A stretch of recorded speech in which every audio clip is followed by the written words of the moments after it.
कसायाच्या घरामध्ये दिला आणि एक पोपट विद्वान ब्राह्मणांच्या घरी ठेवला.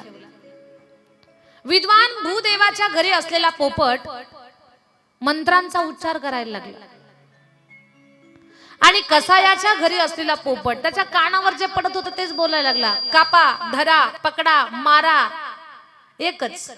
आणि इकडे जे ब्राह्मण देवताच्या घरी होता, सकाळी उठलं की मंत्रांचा उच्चार. ओम भूर्भुवस्वः तत्सवितुर्वरेण्यं भर्गो देवस्य धीमहि धियो यो नः प्रचोदयात्. राजा निघाला तिथून.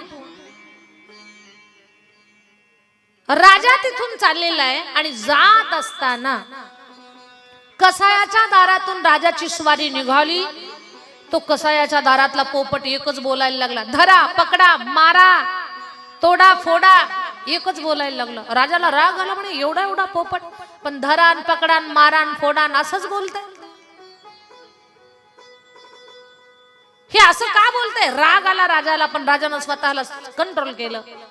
थोडासा पुढे आला राजा तर ब्राह्मण देवतेच्या घरातला पोपट म्हणत होता, या बसा, स्वागत आहे तुमचं, राम राम, बसा, निवांत बसा, चहा घ्या. पोपट म्हणत होता.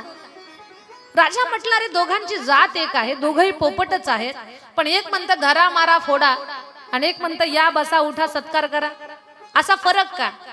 सांगितलं महाराज, दोष पोपटांचा नाही, दोष तर ते कोणत्या वातावरणात आहेत त्याचा आहे.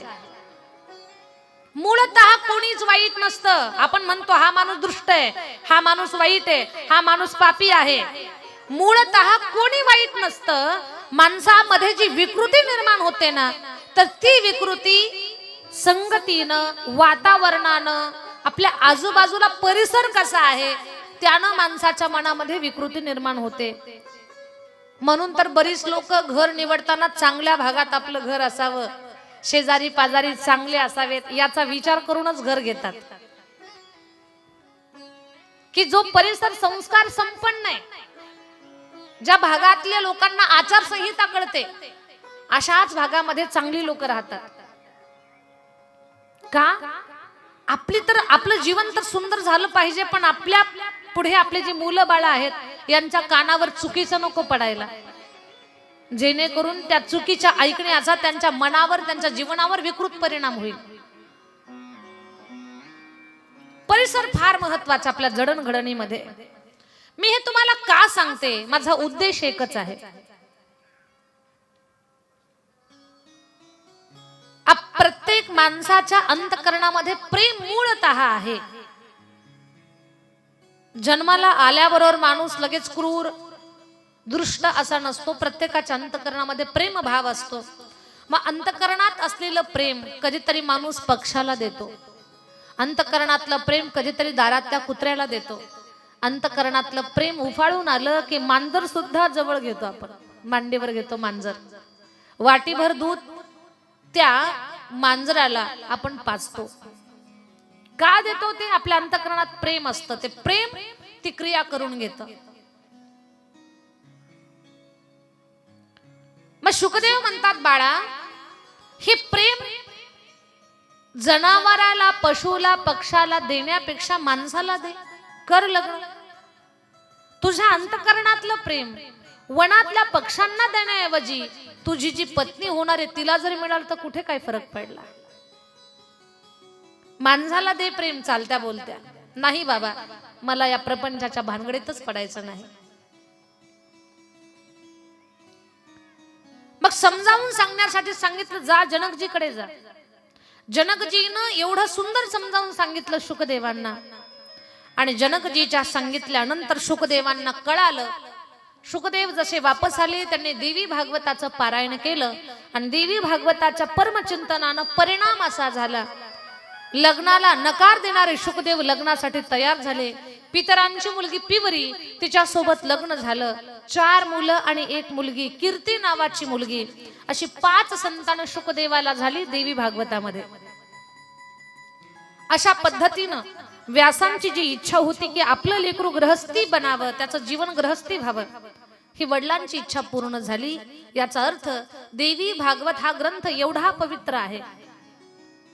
एखादं मूल जर आपल्या लग्नासाठी तयार होत नसेल आणि त्याच्याशिवाय वंश पुढे चालवणार कुणी नसेल.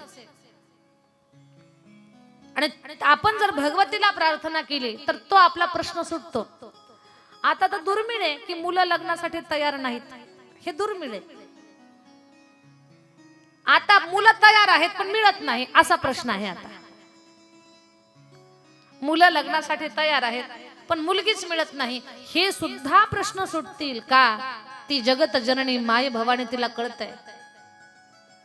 ती शक्ती स्वरूपा आपल्या अंतकरणातली हाक ऐकेल आणि मनासारखी सून तुम्हाला मिळेल. पण त्याच्यासाठी भगवतीची उपासना आपल्याला करावी लागेल.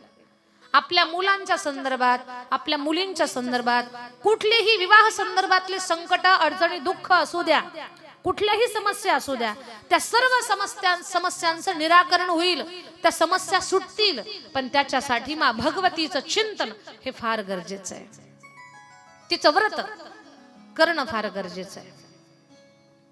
ती आपल्या अंतकरणातली हाक ऐकेल आणि आपले प्रश्न सुटून जातील.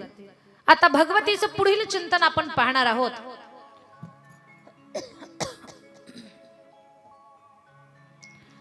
व्यास महाराज जन्मेजयाला सांगतात, फार सुंदर कथा. जन्मेजयानं प्रश्न विचारला.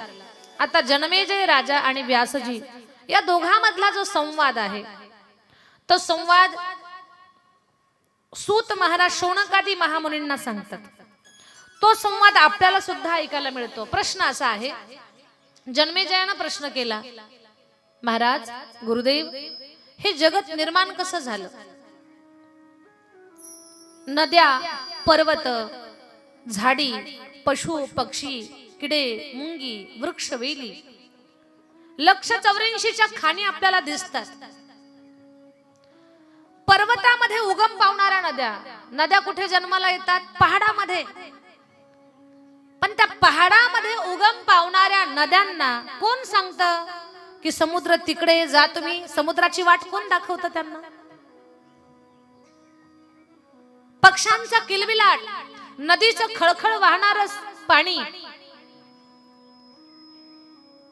पक्षाच्या पोटातून बीज पडावं आणि मातीमध्ये ते उपजरून बाहेर यावं, त्यातून मोठी मोठी वृक्ष लता तयार व्हाव्यात आणि सृष्टीला सुंदर सजवावं. कोण चालवतं ही सृष्टी? या सृष्टीचा रचनाकार कोण? असा प्रश्न जन्मेजयानं व्यास महाराजांना विचारला. मग या प्रश्नाचं उत्तर देण्याकरता व्यासजी तयार झाले. तोच संवाद सूत शौनकादी महामुनी यांच्यामध्ये चाललेला आहे. कान देऊ नये का? या जगाची निर्मिती कोणी केली? खरं पाहता आपण तर म्हणतो